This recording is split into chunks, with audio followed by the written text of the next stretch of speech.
Assalamualaikum warahmatullahi wabarakatuh. Innal hamdalillah nahmaduhu wa nasta'inuhu wa nastaghfiruh wa na'udzu billahi min shururi anfusina wa min sayyiati a'malina. May yahdihillahu fala mudhillalah wa may yudlilhu fala hadiyalah.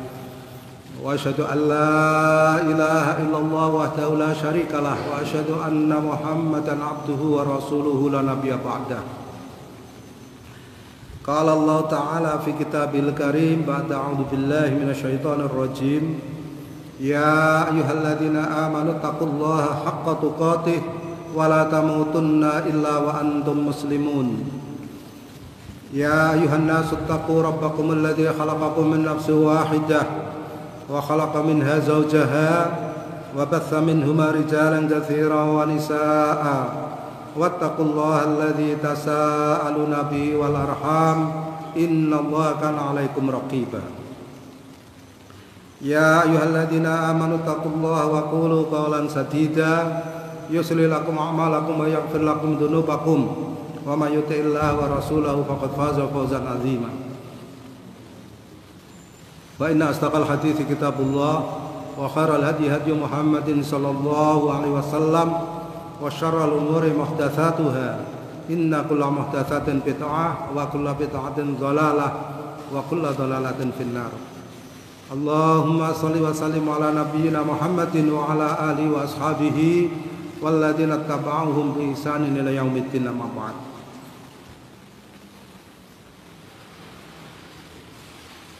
Faya ibadallah usikum wa iyaya nafsi bitaqwallah faqad fazal muttaqun.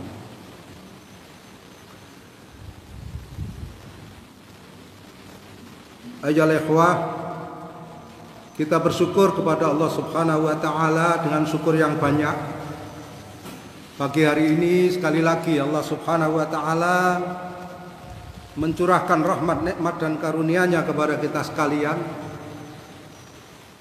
Alhamdulillah kita diberi kesehatan jasmani, diberi kesadaran rohani, diberi kesempatan untuk hadir pada pengajian pagi hari ini. Tadi disinggung oleh saudara pengacara mengenai keadaan yang terjadi di seluruh dunia pada hari ini. Sedikit saja perlu saya singgung. Sudah benar insya Allah kalau memang dilandasi kejujuran bahwa kita berhati-hati terhadap apa yang hari ini sedang berkembang yang disebut dengan pandemi COVID-19, yaitu kita memakai masker. Saya pakai masker tadi, tapi karena ini berbicara jadi tidak mungkin. Disediakan di situ tempat untuk cuci tangan, disediakan masker. Ini sudah benar. Hanya satu saja yang perlu kita perhatikan. Kalau memang ini jujur dan ini merupakan udzur syar'i untuk berkumpul beramai-ramai di dalam masjid, tentunya di masjid untuk beribadah. Kalau selain untuk beribadah tidak boleh ya. Walaupun pakai masker, walaupun pakai jarak, tidak boleh di masjid untuk beribadah.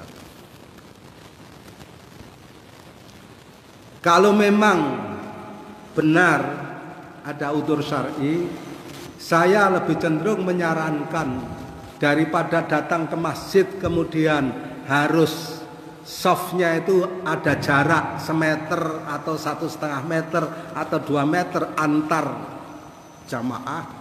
Lebih baik tidak ke masjid. Sebab hujan lebat pun udzur syar'i untuk datang jamaah sholat fardu di masjid. Kalimatnya shallu fi buyutikum. Lebih baik sholat di rumah daripada datang ke masjid tetapi tidak bisa memenuhi sunnah. Sunnahnya itu pundak bertemu pundak, kaki atau telapak kaki bertemu telapak kaki antara satu jamaah dengan jamaah yang lain. Saya jadi belum menemukan satu ketentuan bagaimana imam ketika dia memberitahu kepada makmumnya sawu sufufakum, kemudian karena ada udzur itu tadi, kemudian dia bilang jarak 1,5 meter, jarak 1,5 meter gitu. Ini masalah baru. Lebih baik kita tidak datang ke masjid kalau memang keadaannya seperti itu, termasuk sholat Jumat. Tetapi satu syarat, ada kejujuran di dalam menentukan itu, ya kan? Ikhtiar itu bagian daripada syariat yang harus kita penuhi. Jadi jangan mempermainkan, ya kan? Datang ke masjid berjamaah, tetapi tidak memenuhi sunnah jamaahnya, ya kan? Coba saudara-saudara renungkan.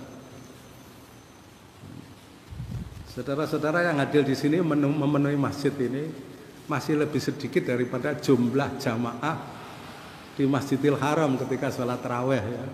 Walaupun sudah dibatasi, katanya hanya pejabat tertentu dan pegawai Masjidil Haram. Jumlahnya ratusan, ya kan? Jumlahnya ratusan. Menjadi sepi karena biasanya jutaan, kan itu persoalan. Tapi masih banyak juga dibanding kita yang ada di sini, masih banyak mereka. Jadi sekali lagi ya ikhwah, karena tadi diminta untuk sedikit menyinggung, boleh kata pejabat yang berwenang, sholat Jumat di masjid tapi pakai masker dan cuci tangan, saya setuju. Tapi kalau diatur jumlah jamaahnya dibatasi dan softnya diatur jarak semeter antar jamaah, tidak bisa kita terima. Lebih baik tidak kita adakan Jumatan atau sholat Jumat berjamaah. Kalau jujur, ya kalau jujur. Kalau tidak jujur, ya yang tidak jujur itu bertanggung jawab di hadapan Allah. Kita kan hamba Allah yang tidak berdaya dalam urusan itu. Tetapi jangan ada semacam keangkuhan, enggak apa-apa, tanpa ilmu, ya kan? Tanpa ilmu. Ya. Jadi harus ada kerendahan hati dan kejujuran, itu penting, saudara-saudara.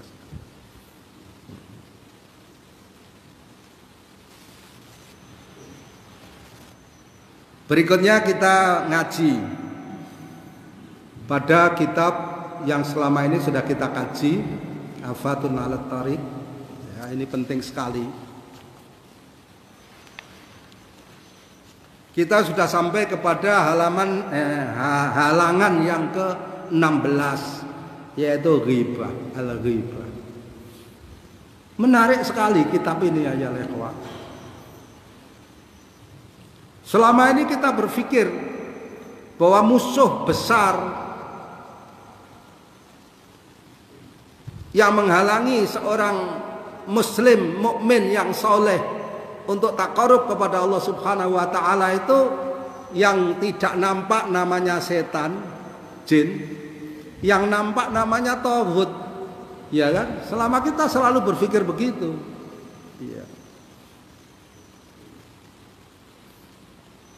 Tauhid itu hamba setan juga, ya kan? Yang berupa manusia, wali-wali setan yang berupa manusia itu menghalangi manusia. Orang mau berjihad disekat-sekat, dikatakan teroris, ya kan? Macam-macam. Apalagi orang kalau dia hati-hati, teliti, dikembangkan dalam kehidupan sosial, katanya ini orang sok suci. Itu kalimat yang diucapkan oleh orang-orang kafir zaman dahulu juga begitu. Innahum unasun yatatahharun, katanya. Ini orang-orang yang sok suci, katanya. Mereka kembangkan seperti itu. Dikembangkan dalam bahasa masyarakat. Ya, orang Jawa bilang, ojo ngaji rono apa-apa ora oleh, ya gitu. Ojo ngaji rono apa-apa ora oleh. Apa-apa itu apa? Ya. sedekah bumi ora oleh, larung saji ora oleh, ngobong menyan malam Jumat kliwon ora oleh. Ya ora oleh, wong itu merusak. Ya. Kalau itu membangun diri dan masyarakat dan membangun kehidupan manusia di dunia dan di akhirat, dianjurkan dan diberi pahala. Tapi yang tidak boleh itu mesti sesuatu yang merusak, mungkarot. Ya. Memang tidak boleh. Tauhid juga begitu, apa-apa tidak boleh, ya kan? Jihad tidak boleh, iqdad tidak boleh loh, tidak boleh semua. Kenal orang-orang soleh tidak boleh. Ditanya, kamu kok bisa kenal gimana loh gitu? Ya orang kenal orang kok gimana? Gimana kalau saya harus menceritakan saya kenal orang sak Prambatan ini? Coba saudara kan bingung. Ya. Gimana saudara kok kenal tetangga saudara loh? Tetangga saudara kok tidak boleh kenal? Tauhid itu akal-akalannya kayak gitu, saudara-saudara sekalian. Ditanya kita, bagaimana saudara kok bisa kenal Abu Bakar Ba'asyir, katanya gitu loh. Orang hidup itu dalam satu lingkungan, ya kenal saja. Ya. Saudara juga kenal ada orang Malaysia, ada orang Arab, orang-orang di Bali kenal sama orang-orang Italia, orang Australia, tidak ada masalah. Tiap hari maksiat, ya kan? Itulah persoalannya. Mereka juga apa-apa tidak boleh, saudara-saudara sekalian. Iqdad dihukum, jihad dihukum, ya kan? Tidak ada pelanggaran hukum Allah. Kalau manusia membuat hukum yang menetapkan bahwa orang yang memenuhi ketentuan Allah Subhanahu wa taala sebagai melanggar hukum yang dibuat manusia, saudara renungkan. Siapa yang jahat? Manusia ini, sekelompok manusia membuat hukum, ya kan? Siapa yang memenuhi tuntunan Allah Subhanahu wa taala untuk hal tertentu tentunya dalilnya kuat, itu sebagai melanggar hukum yang dibuat oleh manusia ini tadi, saudara renungkan siapa yang jahat.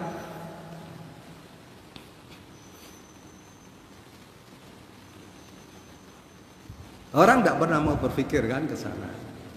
Nah ini saudara-saudara sekalian, mari kita pikirkan, kita berpikir dengan pikiran yang sehat, ya, dengan hati yang jernih.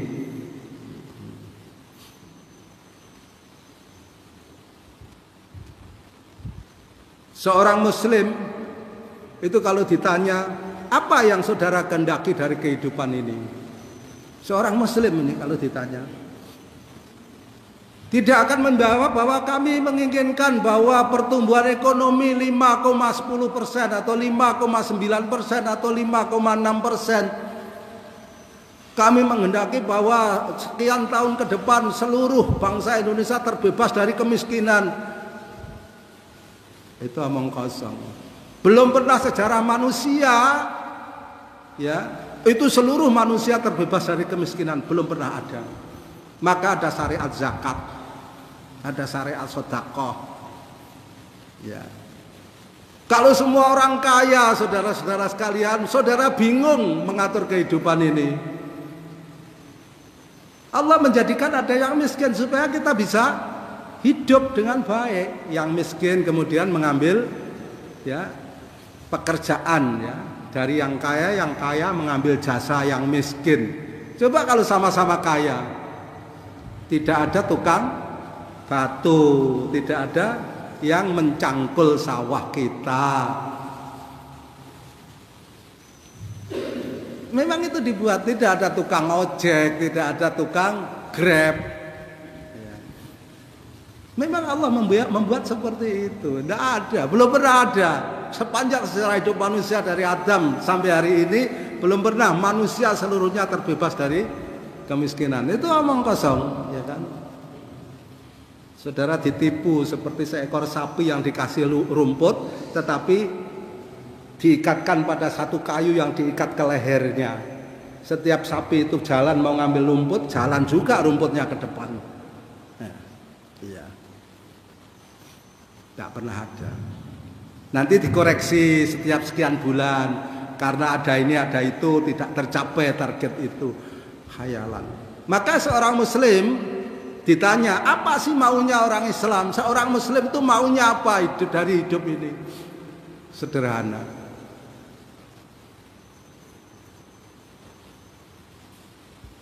Maunya itu dirinya selamat dari siksa neraka. Dan setelah itu berupaya memberitahu orang lain supaya selamat dari siksa neraka. Mau kita itu cita-cita paling rendah. Ya. Tetapi sudah luar biasa. Itu orang bercita-cita. Ya, betul namanya punya cita-cita. Punya cita-cita yang paling sederhana supaya kita selamat dari api neraka. Orang per orang. Maka saudara bisa membayangkan ketakutan seorang muslim terhadap api neraka itu membuat mereka rela mengorbankan kehidupannya ini, dunianya, hartanya, anak istrinya, bahkan nyawanya, kalau dia bisa terhindar dari api neraka nanti di akhirat. Dia terkorbankan.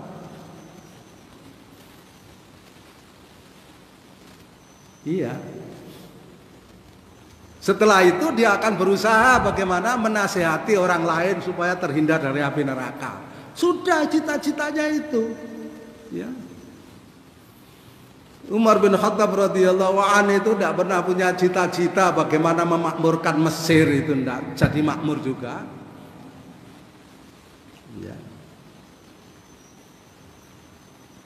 Umar bin Abdul Aziz, ya, rahimahullah, juga tidak pernah punya cita-cita memakmurkan kerajaan Bani Umayyah, kekhalifahannya. Cita-citanya satu, bagaimana aku terhindar dari api neraka dan orang-orang yang di sekitarku terhindar dari api neraka. Itu ma'aradal muslim, apa yang diinginkan oleh seorang muslim. Hanya itu saudara-saudara. Cita-cita selain itu cita-cita minimal loh. Yang lebih dari itu apa? Rabbana atina fid dunya hasanah wa fil akhirati hasanah wa qina adzabannar. Lengkapnya. Hidup di dunia baik. Hidup di dunia yang baik itu seperti apa? Hidup di dunia yang baik itu hidup di bawah lindungan hukum Allah Subhanahu wa taala. Tidak ada yang lain.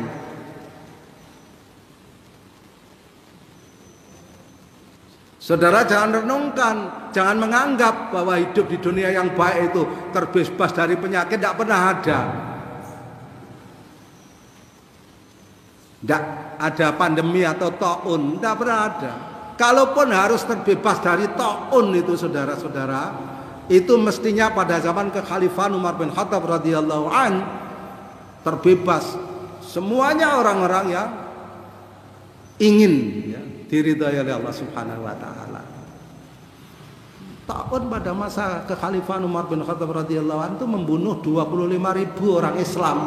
Orang Islam saja itu 25.000, itu di Syam saja. Ya.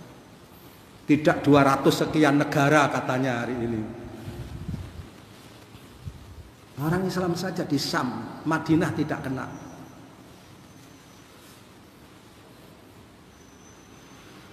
Ya.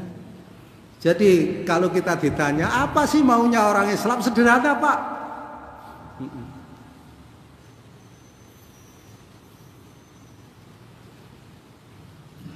Supaya kita terhindar dari api neraka dan berupaya supaya orang lain terhindar dari api neraka. Tapi jawaban itu apa masuk akal, yang tanya itu persoalan. Ya. Sudah lama itu api neraka itu dilupakan. Sampai mereka kemudian terkejut ketika api neraka itu dihadirkan di hadapan mereka.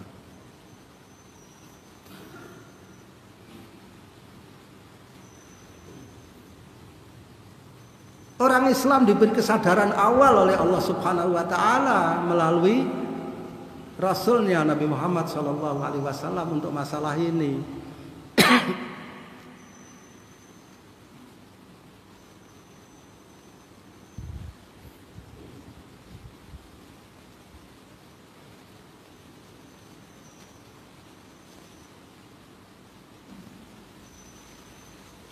Iya.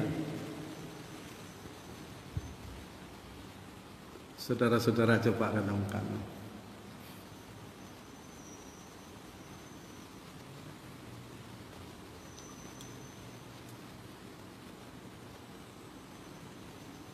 Oleh karena itu teliti, ya, orang Islam itu teliti sampai hal yang kecil-kecil. Apa kira-kira persoalan yang menghambat dia untuk terhindar dari api neraka? Apa? Dia teliti. Ya.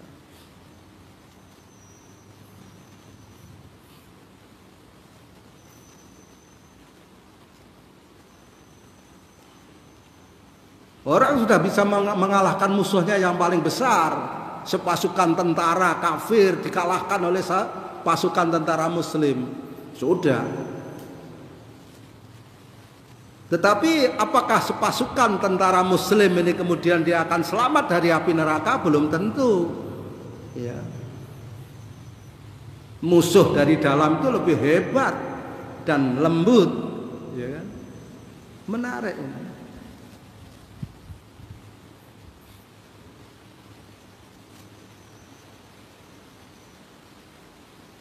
Dan pengalaman selama ini yang dialami oleh kaum muslimin seperti itu.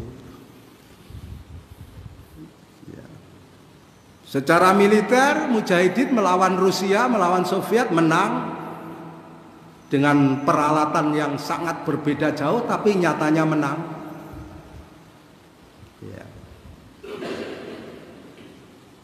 Iya kan?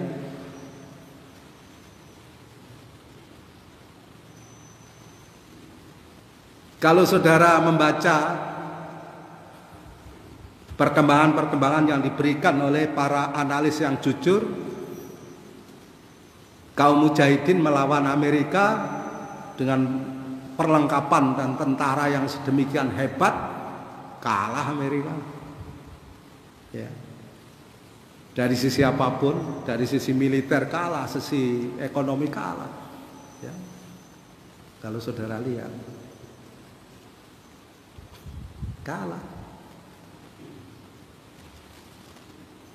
Tapi musuh dari dalam ini persoalan besar, saudara-saudara sekalian.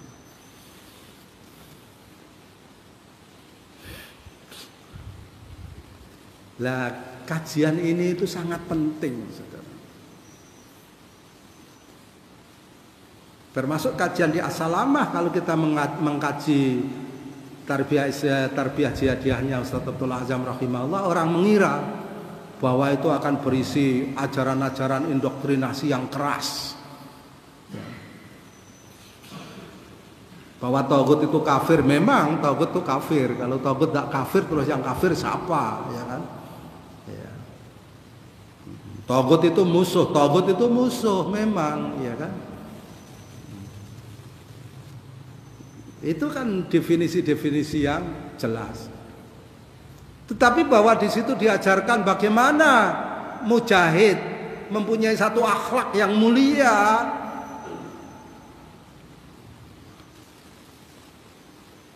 Itu sangat penting.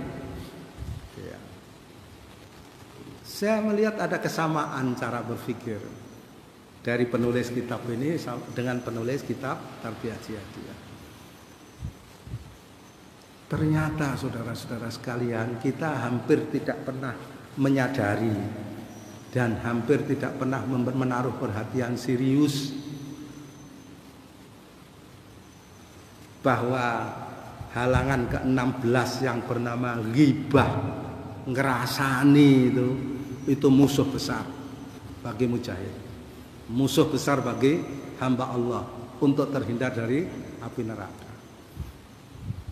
Dan kita menjadikan sebagai hobi, ya, sebagai kesenangan. Majelis ghibah itu tidak mengenal majelis, ya. Tidak perlu pakai kita bacakan urutan acaranya, pakai basmalah, pakai doa kifaratul majelis, penutupnya tidak perlu, ya. Anda mau ke sawah ketemu, ya, teman saudara, kemudian ghibah. Anda mau belanja ketemu teman saudara, ghibah. Hatta di dalam majelis seperti ini ghibah. Iya. Dan kita merasa senang, puas, penyakit. Jadi seorang mujahid yang benar, siddiq, itu tidak hanya menunjukkan keberanian saja, yang juga harus diuji. Ya. Keberanian itu tidak di tempat kosong, saudara-saudara sekalian. Kalau tidak ada apa-apa itu sepertinya dia paling berani. Tapi menghadapi masalah, keberanian itu nampak ketika menghadapi masalah.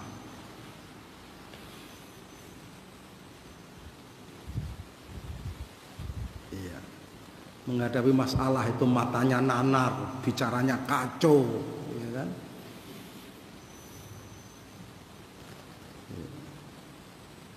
Coba menghadapi masalah dengan tenang, urut cara berpikirnya. Itu tidak bisa sekali jadi. Ya. Kita lihat amalan hariannya.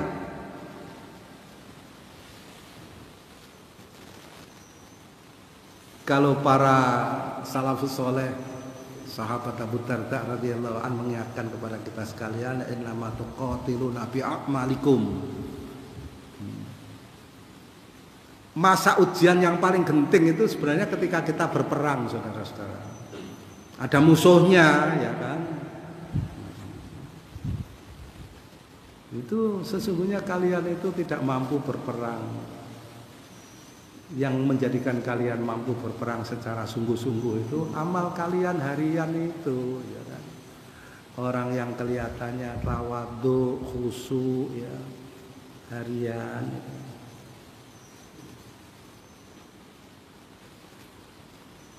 Ruhbanum fil lail, usudum fin nahar. Ya, itu bukan hanya soal pembagian waktu. Ya. Ahli ibadah di malam hari, tawadhu. Ahli ibadah itu tidak ada yang begini, saudara. Ya. Ahli ibadah itu begini tidak ada. Ya. Ahli ibadah itu tawadhu.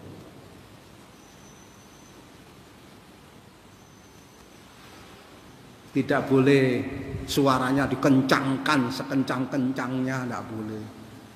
Tapi antara keras dan lembut. Ya. Tetapi ahli ibadah di malam hari itu usudun fin nahar. Kalau para salafus saleh mengistilahkan dia singa di siang hari, ya kan? Itu bukan soal waktu.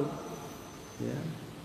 Jadi pada saatnya dia harus tunduk, tawadhu, ya. Makanya adillatin alal mu'minin, aizzatin alal kafirin. Salah satu sifatnya rendah hati terhadap orang-orang beriman dan keras terhadap orang kafir. Ya. Orang yang keras terhadap orang beriman mesti rendah hati kepada orang kafir. Sejalan. Ya.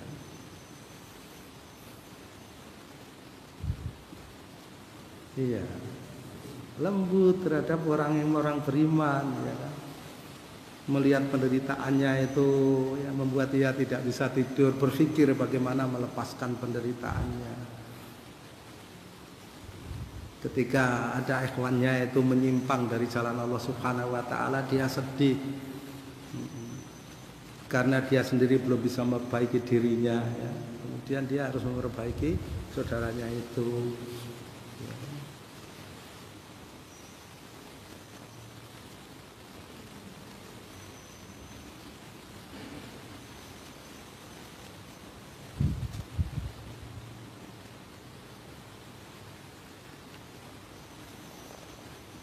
Ghibah sudah kita bicarakan beberapa hal berhubungan dengannya.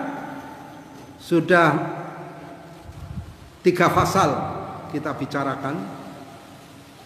Kemudian kita akan masuk kepada fasal yang keempat, yaitu atharul ghibah.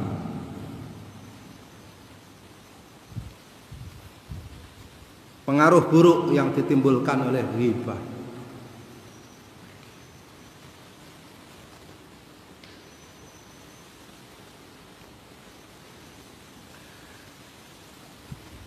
Walil ghibati atharun dharatun wa awaqibum muhlikatun. Sawa'un akana dzalika 'alal 'amilin am 'ala al-'amal al-islami. Tajam ini, jeli.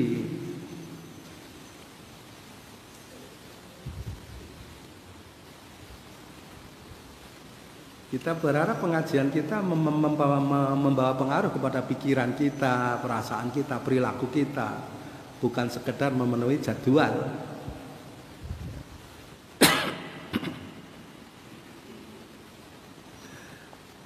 Ghibah itu mempunyai satu pengaruh yang merugikan, atharun dharrah, wa awaqibum muhlikah, mempunyai akibat yang merusak.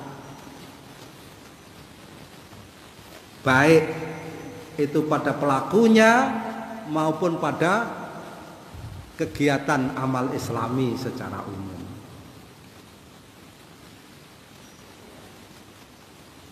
Menarik saudara-saudara. Cerdas betul.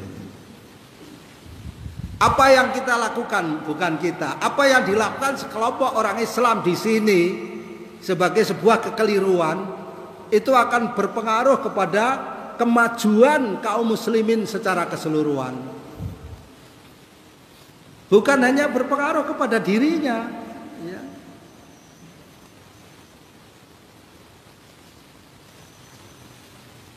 Saudara menganggap itu enteng, selesai sudah, ya. Tetapi pengaruhnya terus terbawa terus. Seperti residu insektisida, orang nyemprot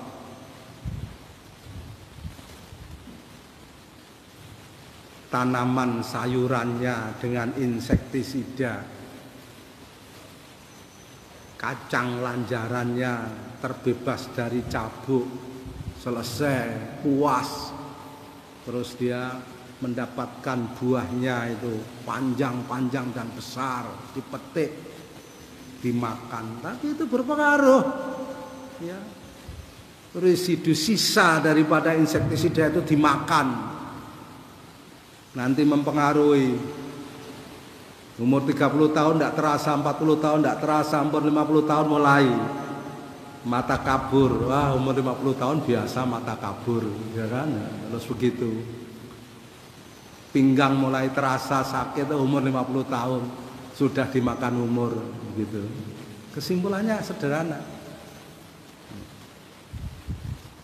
Tadinya tidak ada masalah. Begitu umur 50 tahun sudah mulai, ya, buang air sudah susah.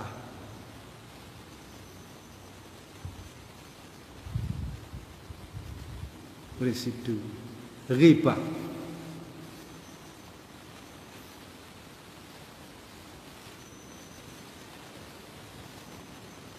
Karena ada dua pengaruh yang memberikan kemadharatan dan akibat yang merusak, yaitu kepada pelakunya dan kepada kegiatan amal islami.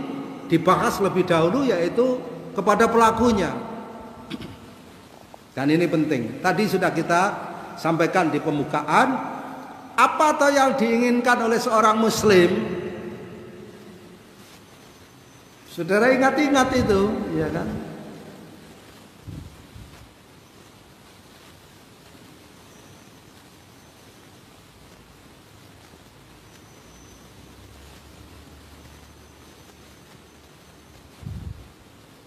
Terbebas dari api neraka.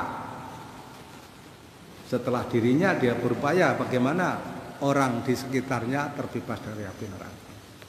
Dan itu menjadi obsesi, mengikuti seluruh kegiatan kehidupannya siang dan malam, dari detik ke detik, menit ke menit, jam ke jam, hari ke hari, bulan ke bulan, tahun ke tahun. Walakinna aktsaran nasi la ya'lamun. Tapi orang-orang itu tidak paham. Ya kan? Kita berbicara di sini, kita memikirkan bagaimana bangsa Indonesia ini terbebas dari api neraka. Itu yang kita pikirkan setelah kita sendiri berupaya untuk membebaskan diri kita dari api neraka. Ya. Tapi orang-orang itu tidak paham. Kita tidak perlu itu, tidak perlu itu. Yang kita perlukan apa? Perkembangan ekonomi.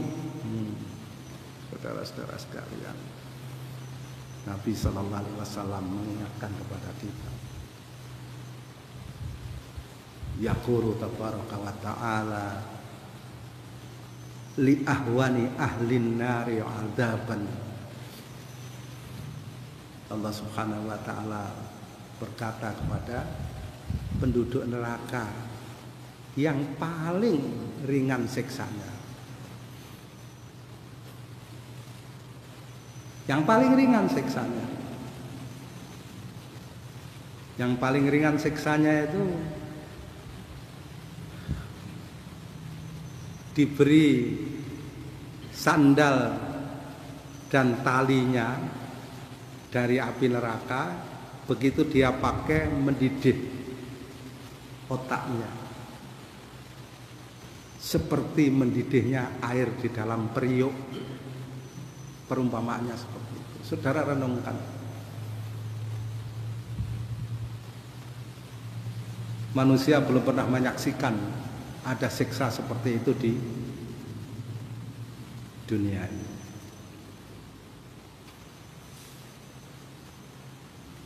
Ada seorang mujahid dari Mesir pernah mengalami penyiksaan di dalam penjara, ya.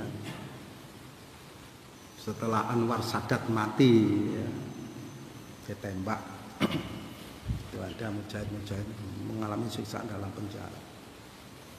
Ketika kita minta dia ceritakan gimana kejamnya, sebab penjara-penjara Mesir itu dikendalikan oleh agen-agen Israel.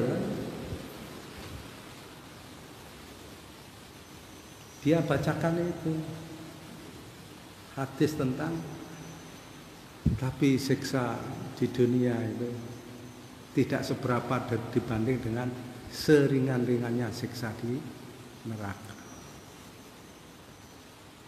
Belum pernah ada yang dipakaikan sepatu besi panas kemudian otaknya mendidih, belum pernah ada di dunia, saudara-saudara. Itu yang paling ringan. Nah, ini Allah Subhanahu wa ta'ala menurut hadis ini berkata kepada orang, ya, penduduk neraka yang paling ringannya yang siksanya paling ringan.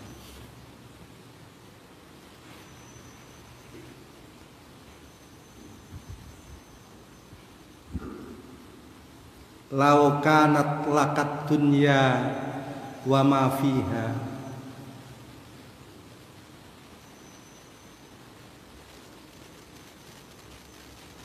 wa mithluha ma'aha. Seandainya engkau memiliki dunia seisinya dan yang sama dengan itu lagi dua kali. Saudara punya dunia seisinya. Orang perambatan ini tidak pernah ada yang pernah memiliki perambatan dan seisinya, saudara-saudara. Orang yang paling kaya di perambatan ini. Saya hitung orang yang masih disebut paling kaya di perambatan itu sawahnya 8 hektar, sawah sendiri, tanahnya ada beberapa tempat. Teliti betul ya saya. Itu terkenal paling kaya. Tidak punya, dia tidak memiliki perambatan seisinya. Ini orang yang paling ringan siksanya di neraka. Ditanya oleh Allah Subhanahu wa ta'ala, seandainya engkau mempunyai dunia dan seisinya dan yang semisal dengan itu bersamanya, dua kali loh saudara-saudara.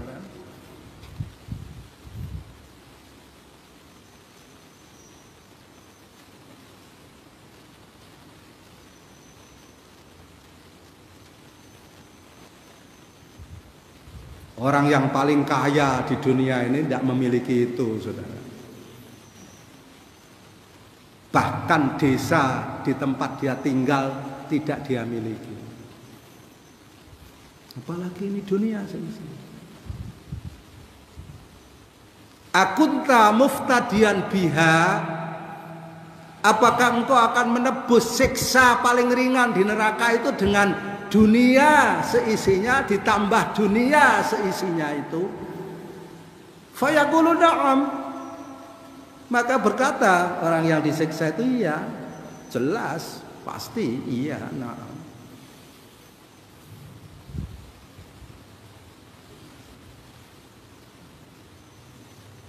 Fayaqulu tabaraka wa ta'ala,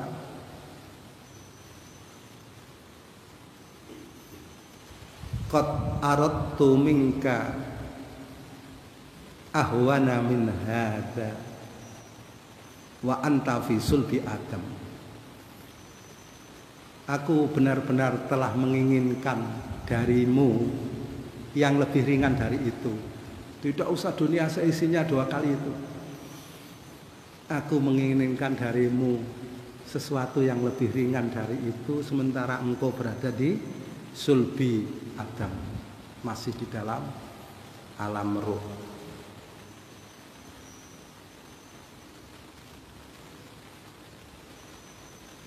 Allah tusyrika wala udkhilakan nar.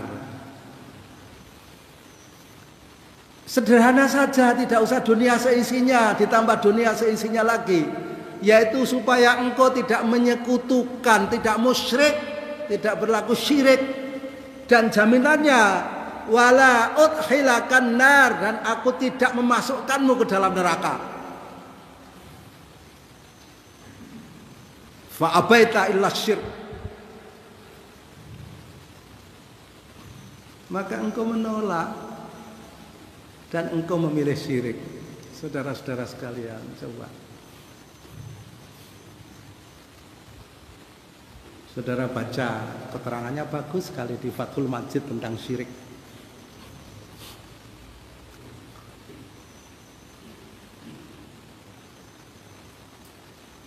Jadi apa yang diinginkan seorang muslim? Supaya tidak masuk neraka.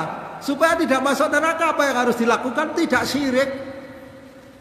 Ya, tidak syirik.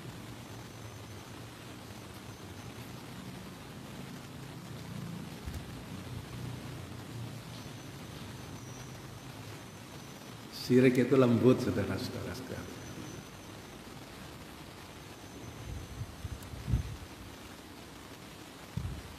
Seperti semut hitam di batu hitam di malam yang kelam. Lembut sekali.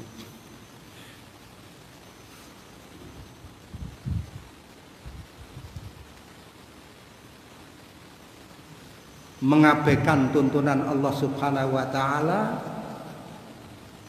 dan mempunyai perasaan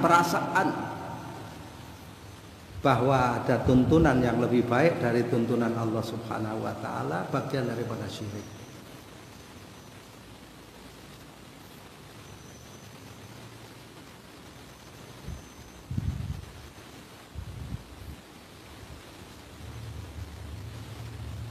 Persoalannya kadang-kadang orang mengabaikan tuntunan Allah Subhanahu wa taala dan mempunyai anggapan ada tuntunan yang lebih baik dari tuntunan Allah Subhanahu wa taala, itu kadang tidak diucapkan secara lisan.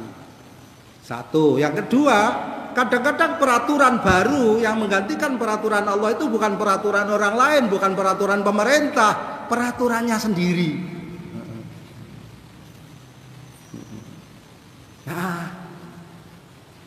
Ghibah. Ghibah. Itu ketentuan Allah Subhanahu wa taala, dia kesampingkan, kemudian dia bangga dengan dirinya sendiri. Nah, ini lebih buruk lagi, ini jadi tauhid, bukan hamba tauhid tapi jadi tauhidnya.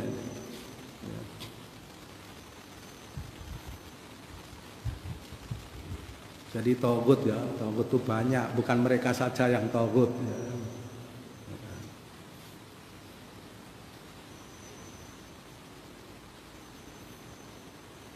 Nah, jadi ini saudara-saudara sekalian, mari kita renungkan.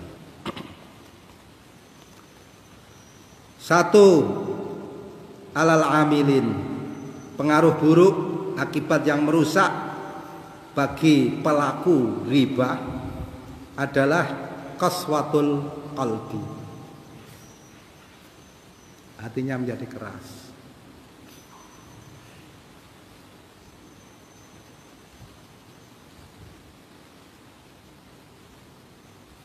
Keras hati itu tidak ditunjukkan dengan orang yang tidak pernah menangis. Atau kelembutan itu tidak ditunjukkan dengan orang yang menangis terus. Ya. Bapaknya meninggal, nangis. Ibunya meninggal, nangis. Ya. Penyanyi idolanya meninggal, nangis. Ya. Ya. Apakah orang seperti itu yang lembut hati? Belum tentu. Moga-moga bisa jadi, tapi belum tentu. Kalau bapaknya meninggal nangis, ya kita paham. Moga-moga termasuk kelembutan hati. Ibunya meninggal nangis, istrinya meninggal nangis, anaknya meninggal nangis.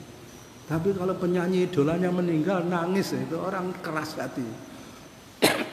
Salah satu tanda orang keras hati.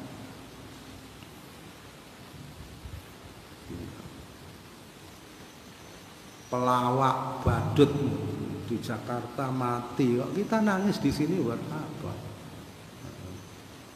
Tidak ada yang menghibur kita. Ya. Saya tidak usah ucapkan. Itu kalimat itu mewakili banyak hal. Iya. Kan orang sering keliru, saudara-saudara sekalian, ya kan? Syirik itu hati-hati, saudara-saudara sekalian. Belum tentu orang yang kemudian menyanyi dengan lembut membuat orang lain terhenyak menangis.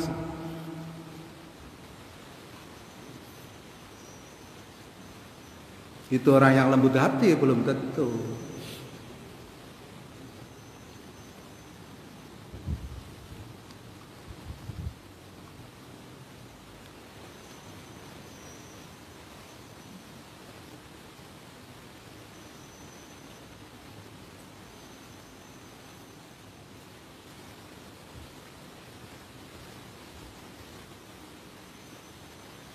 Jadi hati-hati. Orang yang lembut hati itu orang yang mudah tersentuh dengan ayat-ayat Allah Subhanahu wa taala. Ihbat. Hatinya ihbat itu apa? Kalau saudara sebagai ahli masak, ya, ada yang ahli masak sana. Pegang bakpo itu dipencet, set balik lagi. Itu namanya ihbat. Ada yang tidak ahli masak, dipencet, kempes, tidak balik lagi. Itu keras.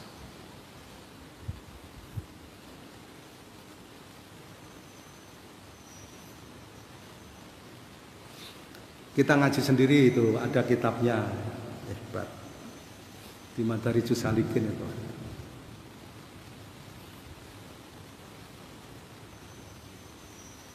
Mudah menerima peringatan-peringatan yang bersumber dari tuntunan Allah dan Rasulnya.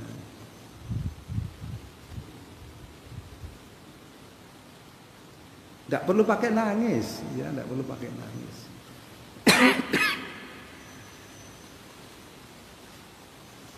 Orang yang suka nangis belum tentu lembut hati. Jadi menerjemahkan lembut hati itu harus beda.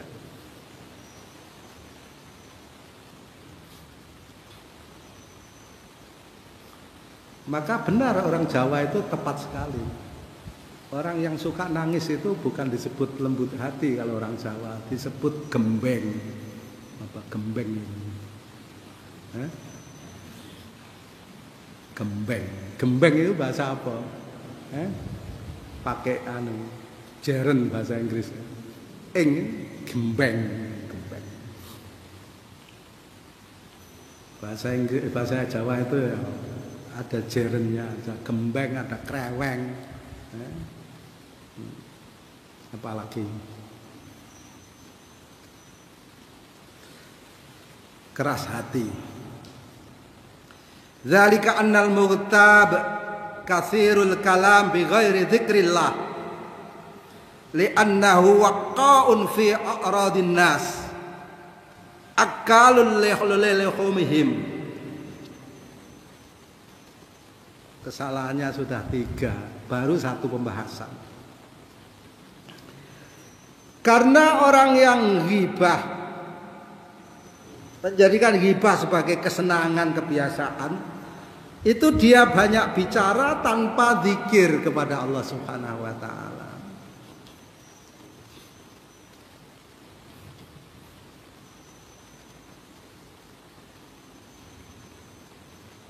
Bagaimana orang bisa bicara lain?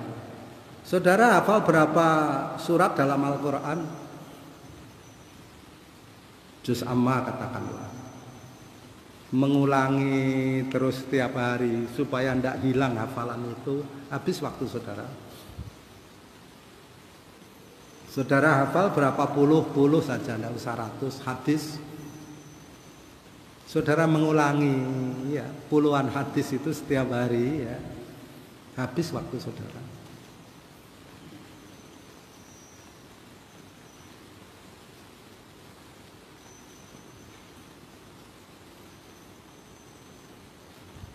Saya tidak punya hafalan nih Pak. Saudara punya kewajiban menghafal. Habis waktu saudara menghafal. Iya kan?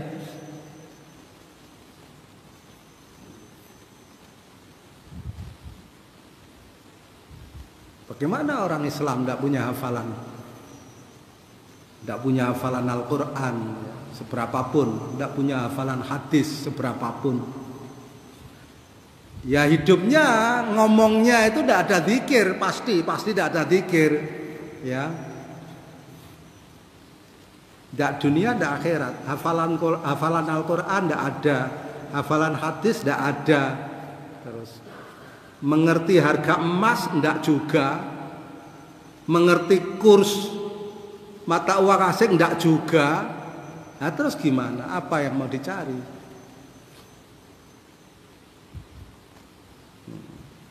Dunia. Kita kadang-kadang kan sok mikir akhirat tapi dunia. Ngaji saja yang dipikirkan dunia. Iya. Ngaji di mana? Ya.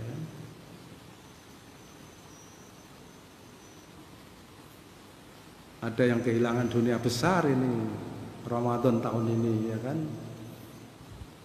Tidak bisa memimpin jamaah umroh iktikaf di Masjidil Haram ya kan. Oh, menyesal sekali mereka itu. Sudah dapat pesanan sekian tahun ya, ditunggu-tunggu ya. Biasanya sehari dapat 4 jadwal, ba'da subuh, duha, ba'dal maghrib sama sebelum maghrib sama ba'dal isya ya kan. Seminggu 28 jadwal saudara. Melebihi jadwal saya setengah tahun.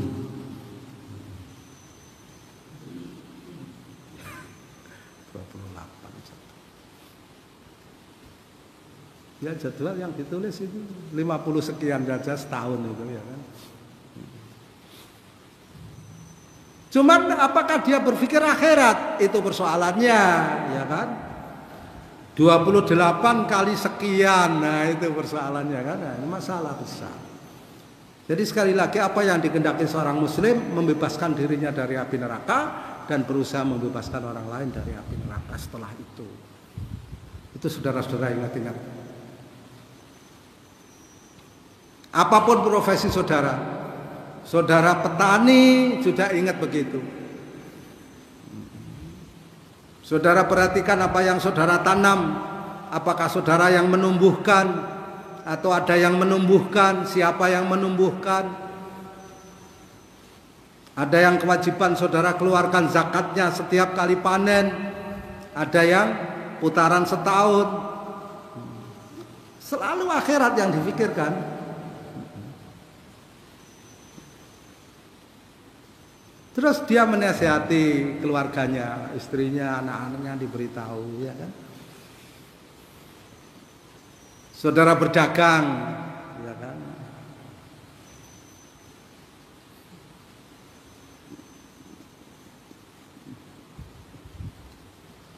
Jangan seperti orang-orang yang mempunyai kasih sayang semu kepada sesama.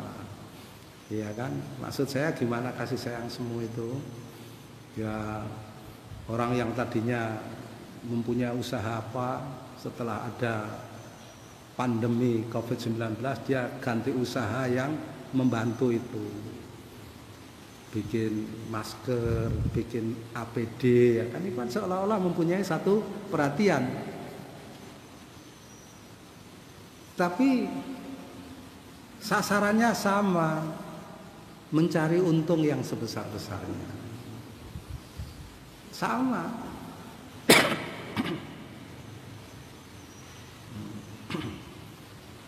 Kembali ke sini. Sesungguhnya orang yang biasa ghibah itu banyak ngomong, banyak bicara tanpa zikir kepada Allah Subhanahu wa taala. Hati-hati saudara-saudara.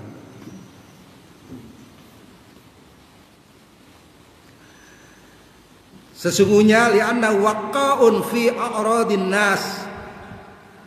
Dia terlibat kepada memakan kehormatan manusia. Waqa'un fi a'radin nas. Ya. Menjejaskan kehormatan manusia.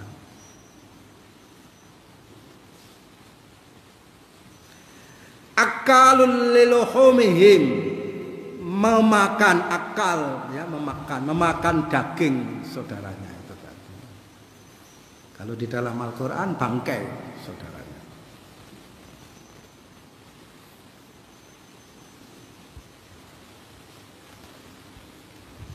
Itu di dalam sejarah manusia yang baru-baru ini terjadi dan nyata di hadapan kita, entah betul entah tidak, masih baru Sumanto itu saudara-saudara.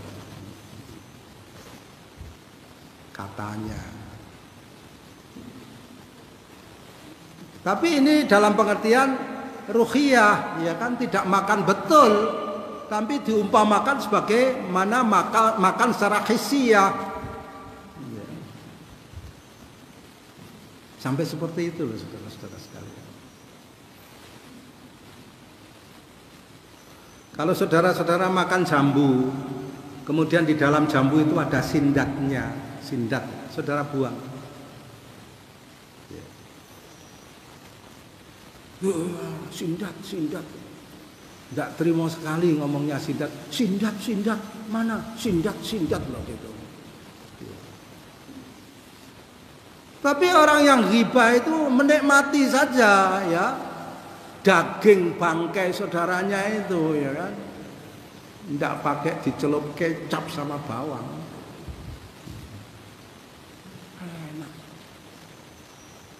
Coba saudara renungkan. Wa man katsura kalamuhu bi ghairi dzikrillah azza wa jalla qasa qalbuhu. Akibatnya barang siapa yang banyak bicaranya, tidak ada zikir kepada Allah Subhanahu wa taala, qasa qalbuhu, keras hatinya pasti. Jadi yang disebut orang keras hati kalau begitu apa? Ya yang tidak ada zikirnya omongannya. Ya.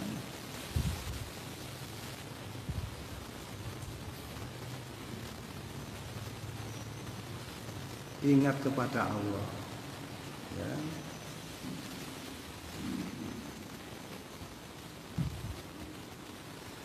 Waffaqa falam yuwaffaq li khairin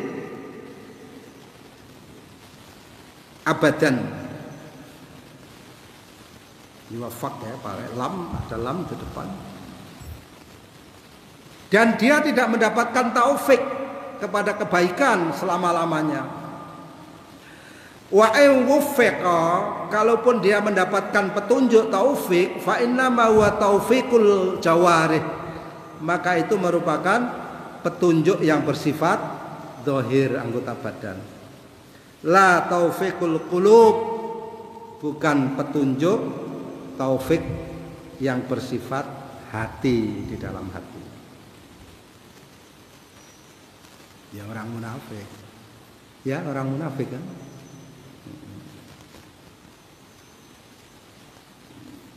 Baunya wangi tapi rasanya pahit. Ya, orang munafik. Mathalul munafiqil ladzi yaqra'ul Qur'an.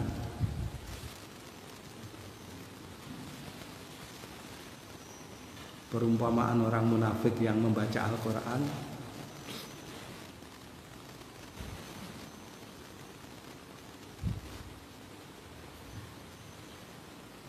Orang munafik membaca Quran.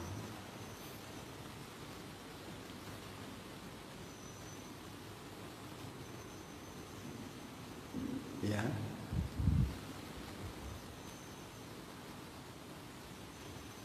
Itu rihuha thayyibun wa ta'muha murrun. Baunya wangi tapi rasanya pahit. Ada hadis panjang itu bisa dibahas pada bacaan Al-Qur'an.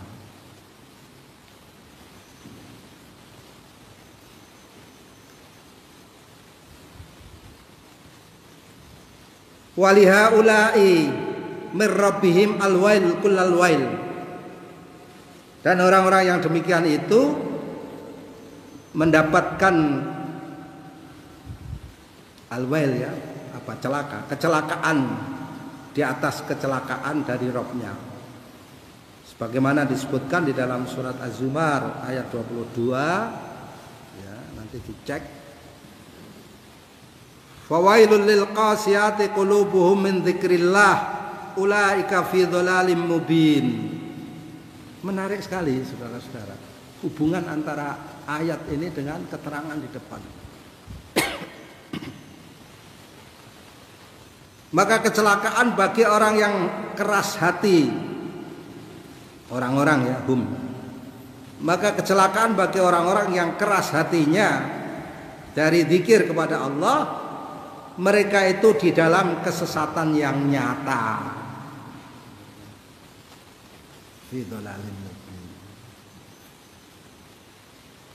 Keras hati, sesat. Tidak ada penderitaan yang lebih besar dari itu, saudara-saudara.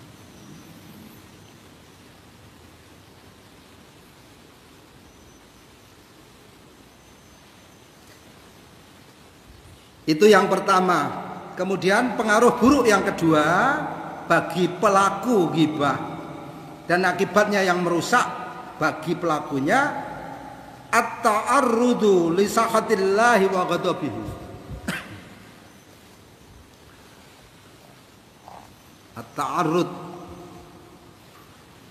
At-ta'arrud itu menyediakan diri membuka dirinya kepada kebencian Allah dan kemurkaannya.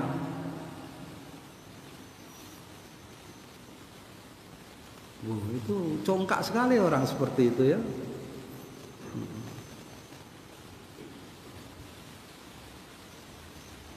Congkak.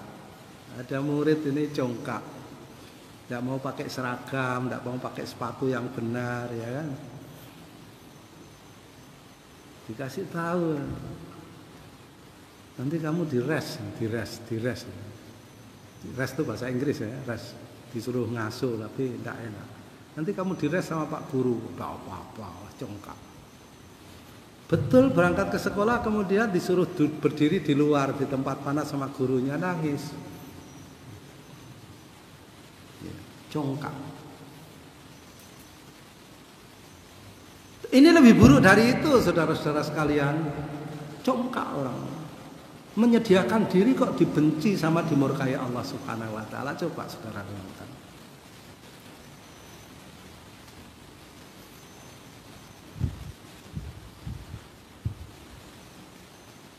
Kata orang Jawa setelah dinasihati, ngoten leh kersane. Ngoten leh kersane ini kan apa? Bahasa Prancis Pak itu. Ngoten leh kersane. Jangan sampai ada kalimat ngoten leh kersane. untuk urusan hubungan dengan Allah Subhanahu wa taala.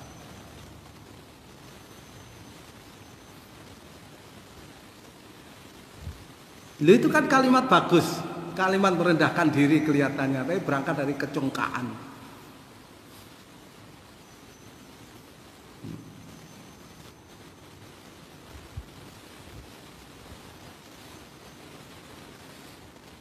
Maka orang beriman itu getap, apa getap? Getap itu dari bahasa Inggris get up. Bangkit. Get up. Bangkit.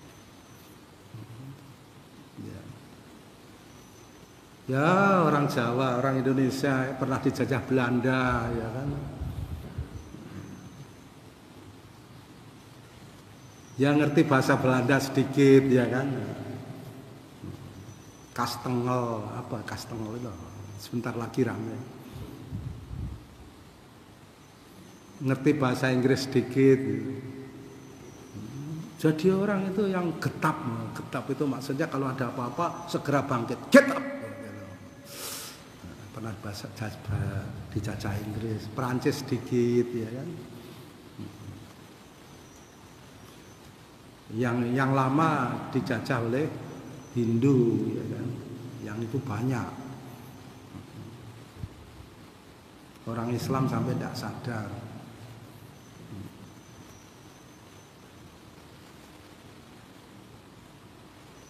Iya kan? Memberi nama bumi, Bu Pertiwi, bisa nangis, ya kan? Kini ibu sedang lara, katanya. Lara itu apa? Mas cintanya terpendam, apa? Dan sebagainya dan sebagainya. Getap. Orang mukmin itu getap, saudara-saudara sekalian. Segera bangkit kalau diberitahu, ya kan? Kalau diberitahu ini kebaikan, segera laksanakan, bangkit ya, segera laksanakan. Kalau diberitahu jangan, ini akan membawa kemurkaan Allah Subhanahu wa taala, bangkit dia. Oh iya, jangan.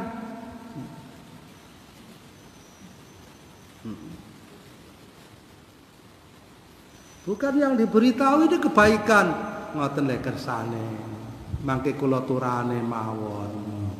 Nggak bisa. Ini dibenci oleh Allah Subhanahu wa taala. Ngoten lek kersane, ngoten lek kersane terus mangke tobat. Ngoten lek kersane niku bahasa king pundi ya disenawani. Orang beriman enggak seperti itu.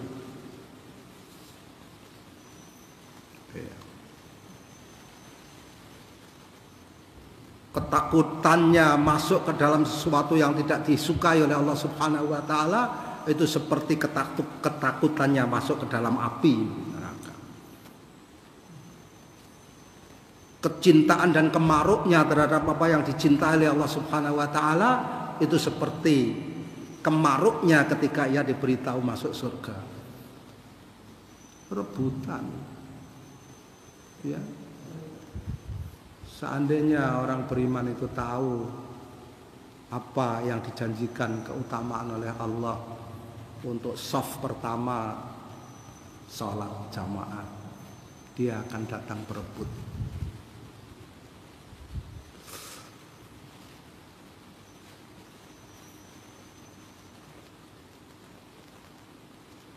Dulu masih ada, tidak tahu sekarang. Diberitahu keutamaan shaf pertama, datang pertama ketika Jumat itu. Ada orang dari Piji sana itu jalan kaki pada subuh ke menara, saudara-saudara sekalian. Jam berapa saja mesti nomor 1 dia. Terus di depan, tidak peduli jam 9, jam 10 sampainya dia di depan. Saya lihat ikhwan ini ustadz masih santai saja, khatib sudah berdiri santai. Itu tidak dicatat namanya oleh malaikat. Dalam hadis tentang Jumat, ya, pintu-pintu masjid ini ada malaikatnya. Siapa yang masuk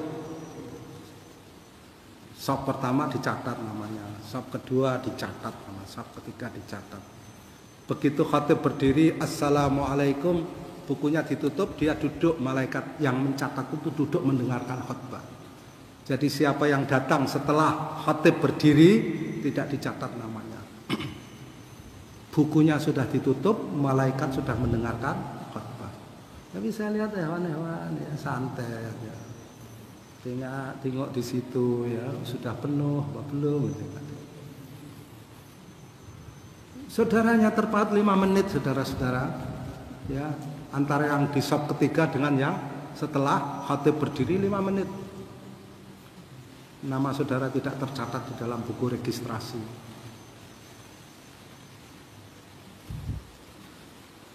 Yang kecil-kecil gitu buat diperhatikan ya kan. Anda tidak akan kuat menanggung beban yang berat kalau tidak terbiasa yang kecil-kecil itu ditanggung.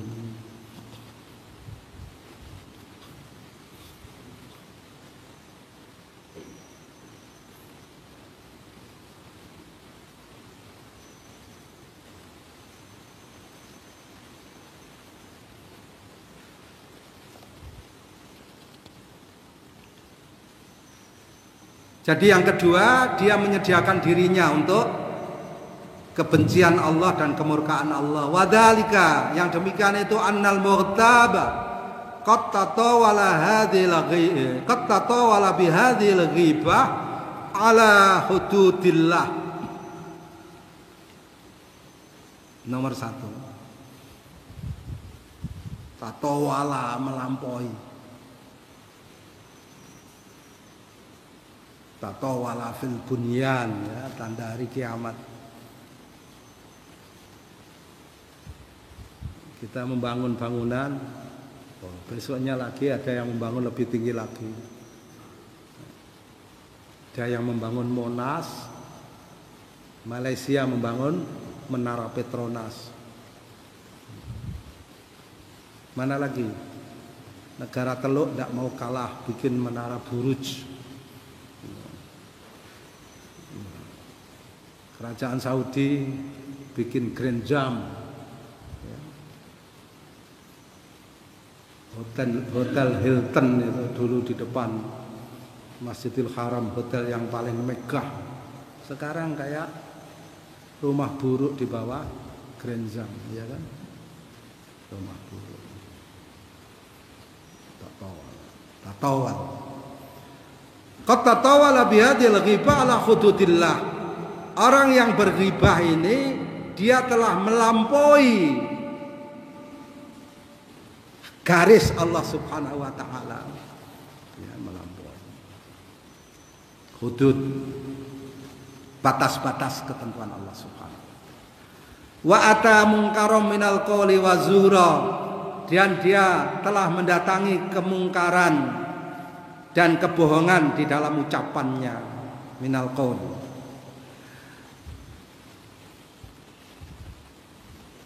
Wattatawalu ala hududillah wa idyanul munkari minal qawli wazzura mimma a'rada yu'ridu li ghadabillahi azza wa jalla wa sahatihi.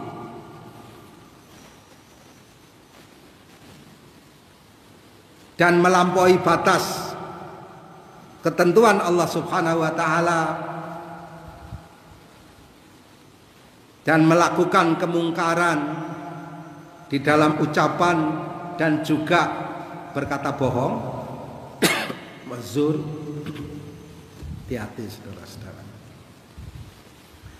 Itu termasuk di antara bagian bagaimana seseorang itu menyediakan diri untuk dimurkai dan dibenci oleh Allah Subhanahu wa taala. Sebagaimana disebutkan dalam satu hadis yang dibawakan oleh Abu Hurairah radhiyallahu an dari Nabi sallallahu alaihi wasallam, sesungguhnya Nabi sallallahu alaihi wasallam bersabda, wa innal abda, hadisnya panjang, ini potongannya, wa innal abda yatakallamu bil kalimah min sahatillahi azza wa jalla la yulqi laha balan yahwi biha fi jahannam. Lafal ini diambil dari Sahih Al-Bukhari. Adapun yang meriwayatkan hadis dengan isi yang sama hampir semua ahli hadis.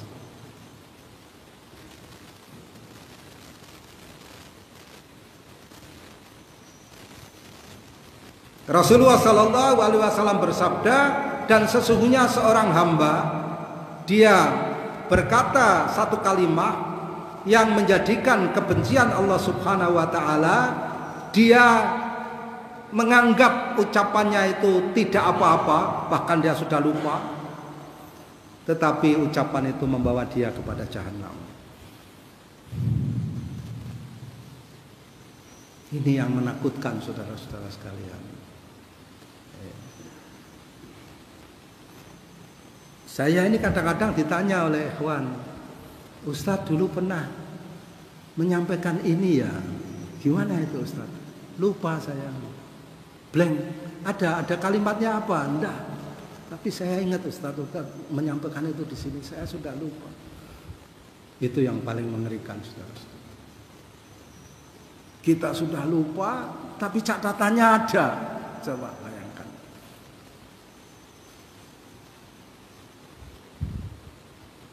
Kita sudah lupa, catatannya ada.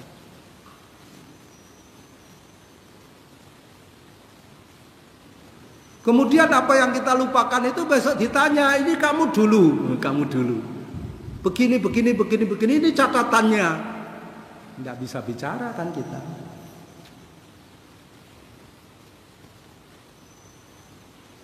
Hati-hati saudara-saudara.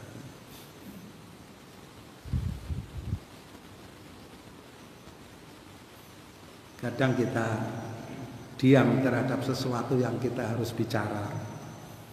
Akhirnya kita jadi setan bisu. Bisu neng setan. Ya.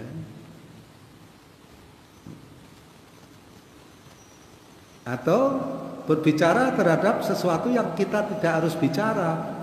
Jadi setan juga. Tapi setan teteh. Apa teteh? Banyak ngomong ya.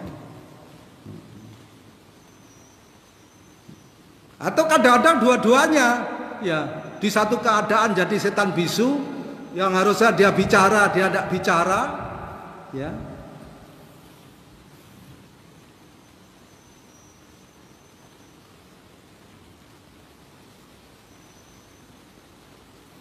Idza kanal mungkaru alanan yungkaru alanan, tidak ngomong.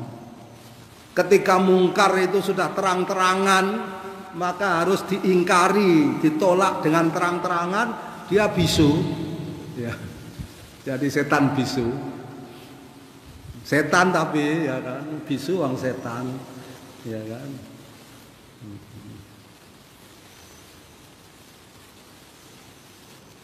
Wah bahaya sekali, sudah bisu tapi setan saudara, kan tidak punya aktivitas. Bisu itu kan tidak beraktivitas, tapi setan.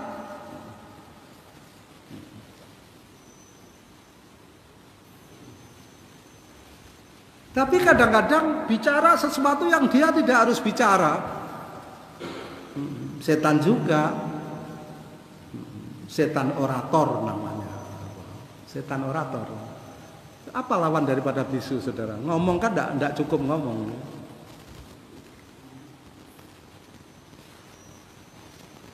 Jadi ada setan bisu, ada setan orator, ada setan bodoh, tapi ada setan doktor, ya kan? Luar biasa setan. Sama dengan manusia yang dibimbing setan, bisa berperan macam-macam. Ya. Pemain drama yang berbakat, katanya pemain watak, bisa memerankan sebagai raja, bisa memerankan sebagai senopati, bisa memerankan sebagai istri raja. Lo coba. Iya. Tidak mengherankan. Setan saja bisa setan bisu dan setan orator, bisa setan bodoh dan setan pinter, bisa setan prajurit dan setan jenderal, ya kan? tapi sama-sama setan.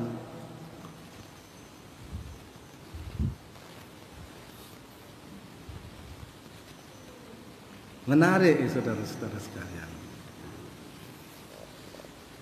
Yang ketiga, pengaruh buruk yang ditimbulkan oleh ghibah bagi pelakunya, al-adzabu asyadid wala siyaman fil qabri. Ini yang tidak disadari, ada siksa yang pedih terutama di kuburan. Wadhalika annal mughtab yudhi'u hasanatahu in kanat lahu hasanat bal tatakatsaru alaihi sayyi'at.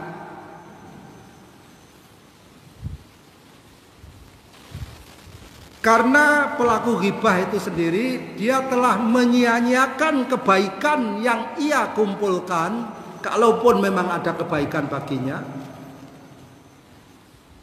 kalau tidak ada kebaikan yang ia lakukan, maka dia telah memperbanyak keburukan baginya.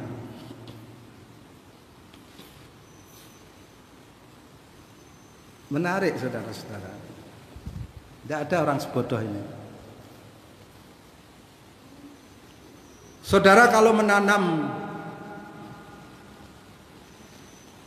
ubi, tela krentil, kan di dalam ini saudara cangkul. Terus saudara pilih yang baik ditaruh di tempatnya, di karung, yang buruk dibuang. Buang. Akal sehat, ya kan? Nanti kalau ada yang bantu, kemudian yang buruk ditaruh juga di dalam karung. Loh, kok boleng kamu taruh di situ? Oh, gitu. Boleng itu bahasa Inggris juga ya. Boleng. Boleng itu apa saudara? Ya, kan tidak sehat. Apalagi kalau yang baik dibuang, yang buruk ditaruh di karung, ya lebih buruk lagi. Tidak sehat. Ini juga begitu. Kalau dia mengetahui betul akibat buruk daripada ghibah, mestinya pikirannya berjalan dengan sehat. Kebaikan-kebaikan yang dia kumpulkan itu supaya tidak hilang. Kalau dia punya kebaikan. Tapi ya musibah besar bagi orang yang tidak punya kebaikan. Karena apa ya rehwa? Orang baru berniat berbuat baik, kemudian dia urungkan tidak jadi berbuat baik, dapat satu pahala kebaikan. Orang mau berbuat buruk, kemudian dia urungkan tidak jadi berbuat buruk, dapat satu pahala kebaikan. Rumus amal dalam Islam. Coba saudara renungkan. Kalau dia berniat baik, mau melaksanakan satu perbuatan baik, tidak jadi dia lakukan, dapat satu kebaikan, niat baik. Kalau dia mau berbuat buruk, dia tidak jadi berbuat buruk, dapat satu kebaikan, meninggalkan yang buruk. Kalau dia berniat baik dan dia laksanakan niat baiknya itu, dia paling tidak mendapat 2 kali lipat, 10 kali lipat, 700 kali lipat, tidak terbatas. Kalau dia berniat buruk dan dia laksanakan perbuatan buruk itu yang dia niatkan, dia mendapat satu keburukan. Coba saudara renungkan. Gimana orang tidak punya kebaikan?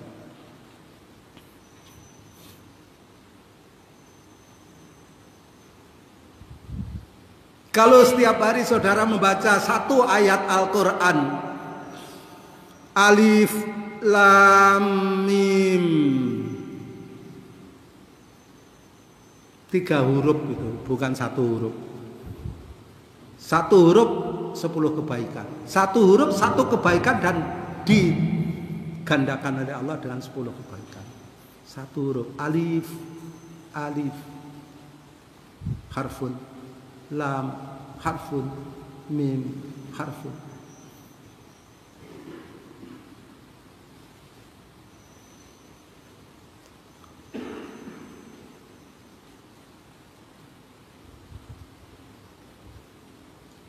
Maka barang siapa yang dalam sholat malam dia membaca 10 ayat Al-Quran, dia dibebaskan oleh Allah Subhanahu wa ta'ala dari orang yang lalai, minal ghafilin.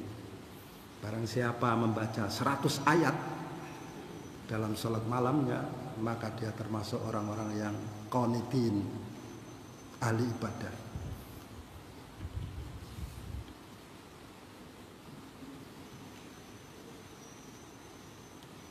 Barang siapa yang membaca lebih dari itu, ya, 1000 ayat, maka dia termasuk orang yang dermawan,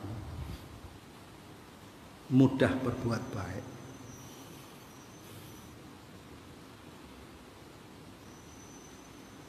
Ya.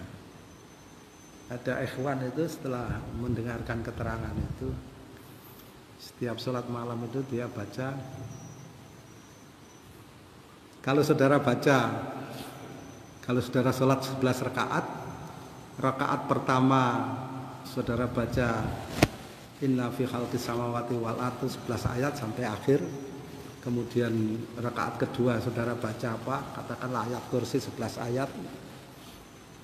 Sudah 22.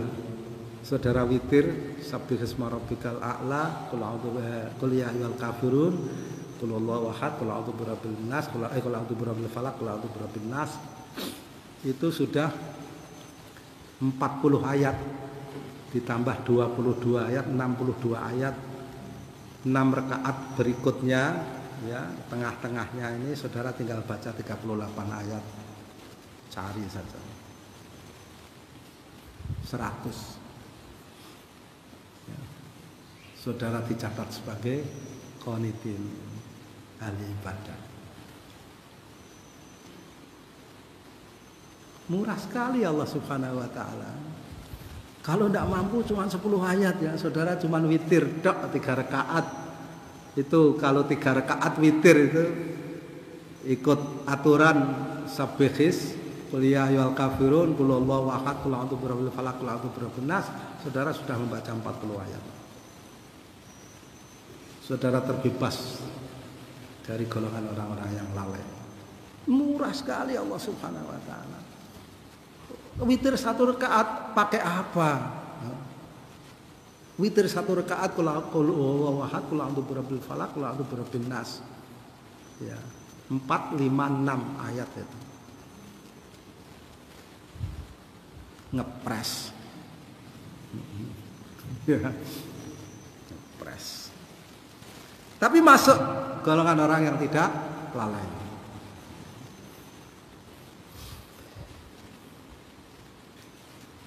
Bagaimana orang sampai tidak bisa mengumpulkan kebaikan? Musibah besar, ya kan?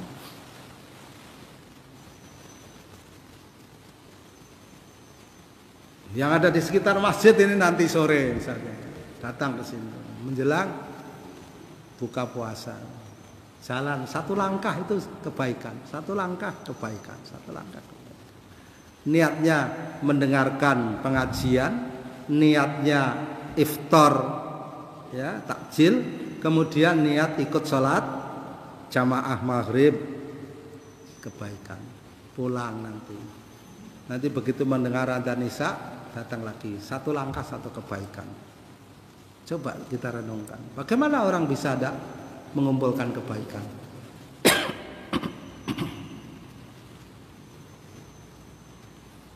Ya, menyedihkan, menyakitkan. Cuman kadang-kadang ghibah itu menghilangkan kebaikan-kebaikan itu, ya kan?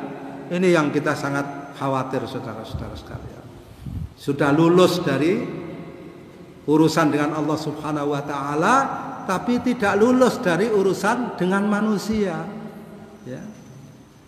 Kita sudah sering sampaikan hadis yang pertama,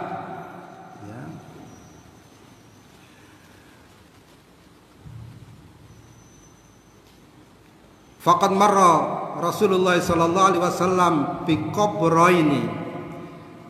Rasulullah sallallahu alaihi wasallam melewati 2 kuburan. Faqala, maka ia berkata, innahuma la yu'adzabani, yu'adzabani wa ma yu'adzabani fi kabirin amma ahaduma fakana la yastabri'u min baulihi wa amal akharu fakana yamshi bainan nasi bil ghibah wan namimah. Sahih. Lafalnya mengambil lafal Imam Al-Bukhari rahimahullah yang meriwayatkan hadis dengan isi yang senada hampir semua ahli hadis. Rasulullah Sallallahu Alaihi Wasallam melewati satu kuburan, dua kuburan maksudnya, ya, satu lokasi dua kuburan. Maksudnya kubro ini itu bukan kuburan kembar, itu kuburan ya, kubro ini ya, kanan dan kiri jalan ya. Maksudnya melewati satu kuburan di mana dikubur dua orang. Maka Rasulullah bersabda, innahuma la yu'adzabani. Ahli kubur ini dan ahli kubur ini sungguh dua-duanya disiksa. Wa ma yu'adzabani fi kabirin, dan dua-duanya disiksa bukan karena dosa besar. Saudara-saudara jangan kira bahwa yang disiksa itu hanya orang yang berzina, yang disiksa itu hanya orang yang mencuri, yang disiksa itu hanya orang yang apalagi membunuh, merampok, memperkosa. Tapi tidak melakukan dosa-dosa besar itu pun disiksa. Ya. Adapun salah satunya dia disiksa karena dia tidak membersihkan ketika buang air kecil. Yang satunya dia disiksa karena dia berjalan di antara manusia dengan ghibah dan namimah. Ya. Namimah itu mengadu domba, memfitnah, mencela, ya kan.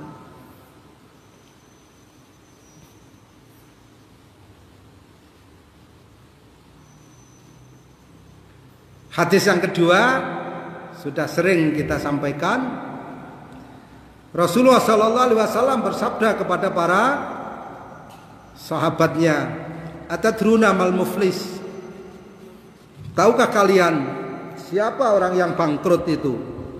Qalu, para sahabat berkata, al muflisu fina ma la dirham lahu wala mata'. Orang yang bangkrut di antara kita yaitu orang yang tidak mempunyai dirham dan tidak mempunyai perhiasan. Faqala, maka berkata Rasulullah sallallahu alaihi wasallam, innal muflisa min ummati, sesungguhnya orang yang bangkrut dari umatku ya'ti yaumal qiyamati bi sholatin wa siyamin wa zakatin, yaitu orang yang datang pada hari kiamat dengan membawa pahala salat, membawa pahala siam, membawa pahala zakat komplit. Ya, untuk mewakili seluruh amal soleh yang lain. Mungkin orang berjihad, mungkin orang haji juga, ya, dan yang lain-lain. Wa ya'ti qad syatama hadza wa qadafa hadza wa akala mala hadza wa safaka dama hadza wa daraba hadza. Tetapi bersamaan dengan itu dia datang dengan pahala salat, siam, zakat. Dia datang juga dengan membawa hal yang mengurangi itu semua. Satamahati, ya, mencaci seseorang. Qadafa hadza, menuduh seseorang. Akala malahada, ini yang paling sulit. Makan harta seseorang. Makan harta seseorang, ya. Tidak harta orang dirampas, dimakan, tidak hanya itu, tetapi haknya tidak diberikan. Wasafaka dama hadza, menumpahkan darah seseorang. Wa daraba hadza, memukul seseorang. Fayu'ta hadza min hasanatihi wa hadza min hasanatihi. Maka orang-orang yang dianiaya itu kemudian diambilkan kebaikan orang yang menganiaya, kemudian diberikan kepada orang yang dianiaya. Diambilkan diberikan kepada si fulan. Diberikan kepada si fulan yang pernah dia caci maki, diberikan kepada si fulan yang pernah dia tuduh, diberikan kepada si fulan yang pernah dia ghibah, makan hartanya, diberikan kepada si fulan yang pernah ditumpahkan darahnya, diberikan kepada si fulan yang pernah dipukul. Bayangkan saudara-saudara sekalian, mujahid ini punya simpanan banyak. Ya, dicaci maki ya, sama aparat, ya kan? Dituduh kamu teroris ya, padahal mujahid, ya kan? Kamu bermaksud persekongkolan jahat ya, padahal mau beribadah, ya kan? Hartanya juga dimakan, mobilnya disita, tidak ada kembalinya, motornya disita, tidak kembali, duitnya diambil, tidak ada kembalinya, ya kan? Safakat damahada, ada yang ditumpahkan darahnya tanpa pertanggungan jawab. Wadorobahada, dipukul, ya. Coba bayangkan, punya simpanan banyak. Kasihan itu mereka sholat, siam, ya. Haji tiap hari, tiap tahun atau umroh, ya kan? Maka diambil kebaikannya diberikan kepada orang yang pernah ia caci maki. Diambil kebaikannya diberikan kepada orang yang pernah ia tuduh. Diambil kebaikannya diberikan kepada orang yang pernah dia makan hartanya. Diambil kebaikannya diberikan kepada orang yang dia tumpahkan darahnya dan dia pukul. Doroba sekali saja. Bagaimana kalau memukuli, saudara-saudara? Coba bayangkan. Hebat itu, dipukul sekali tok itu hebat.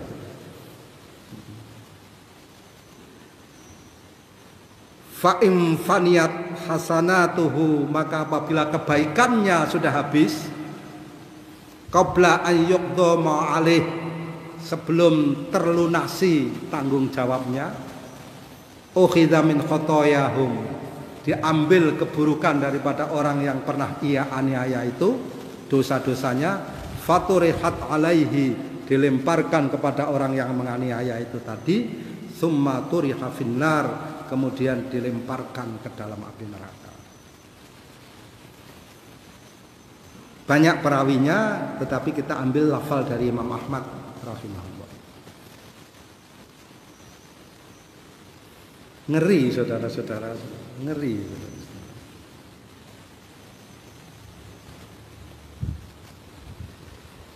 Waqala sallallahu alaihi wasallam, dan Nabi sallallahu alaihi wasallam bersabda,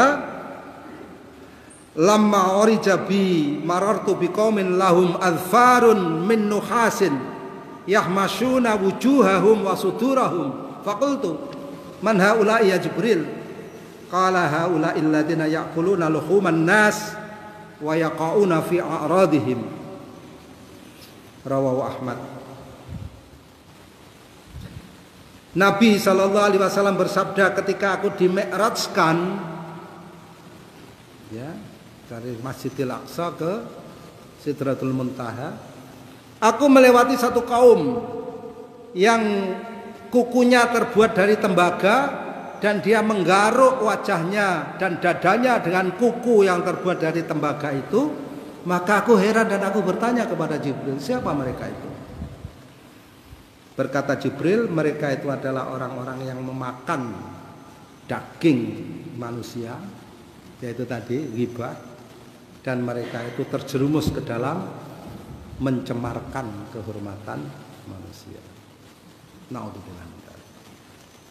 Sampai di sini untuk sementara kajian kita. Aqulu qouli hadza wa astaghfirullahal ladzim li wa lakum wa lisairil muslimina wal muslimati min kulli dhanbin fastaghfiruhu innahu wal ghafurur rahim wa qul warham wa anta khairur rahimin. Walhamdulillahi rabbil alamin wa sallallahu ala nabiyyina Muhammadin wa ala alihi wa sahbihi ajma'in. Wassalamualaikum warahmatullahi wabarakatuh.